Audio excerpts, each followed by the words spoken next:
આજના સમયમાં એક ગંભીર સમસ્યા છોકરીઓમાં જોવા મળી છે અને તે છે PCOS એટલે કે પોલિસિસ્ટિક ઓવેરિયન સિન્ડ્રોમ.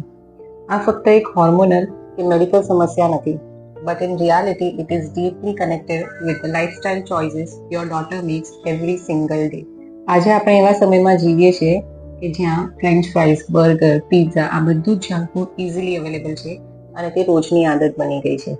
તેના કારણે શરીરમાં વધુ ફેટ, ઇન્સ્યુલિન રેઝિસ્ટન્સ અને હોર્મોનલ ઇમ્બેલેન્સ થાય છે. તે ઉપરાંત સ્ક્રીન ટાઈમ, દરરોજ લેપટોપ અને મોબાઈલનો ઉપયોગ, તેની સાથે જ એક્સરસાઇઝ ઓછી કરવી અથવા તો હેક્ટિક સ્કેડ્યુલમાં એક્સરસાઇઝ કરવાનો ટાઈમ નથી મળતો, લેટ નાઇટ સૂવું, દરરોજ રાતના સોશિયલ મીડિયા પર સ્ક્રોલિંગ કરવું, આ બધાના કારણે ઊંઘ ઓછી થાય છે અને તેના કારણે શરીરમાં સ્ટ્રેસ હોર્મોન્સ એટલે કે કોર્ટિઝોલ એ વધુ ઉત્પન્ન થાય છે અને તેના કારણે PCOS વધુ ખરાબ બની જાય છે. આપણે માતા પિતા તરીકે આ બધું જ જાણીએ છીએ, જોઈએ છે, છતાં મારી દીકરી તો હજી નાની છે એમ સમજીને આ પ્રોબ્લેમને ઇગ્નોર કરી દઈએ છીએ. પરંતુ આજની નાની બેદરકારી આવતીકાલે આપણી દીકરીના માતા બનવાના સ્વપ્નને મુશ્કેલ બનાવી દે છે. તો હવે કરવું શું? સિમ્પલ છે. જો તમારી દીકરીનું વજન વધુ હોય તો તેને સ્વસ્થ રીતે ઓછું કરવાનો પ્રયત્ન કરો. ઘરનો તાજો સાત્વિક આહાર લેવાની આદત પાડો. દરરોજ 30 થી 45 મિનિટ એક્સરસાઇઝ અને વેટ ટ્રેનિંગ શરૂ કરી દો. રાત્રે 10 થી 10:30 પહેલા સુવાની આદત પાડો અને સ્ક્રીન ટાઈમ પર નિયંત્રણ લાવી દો.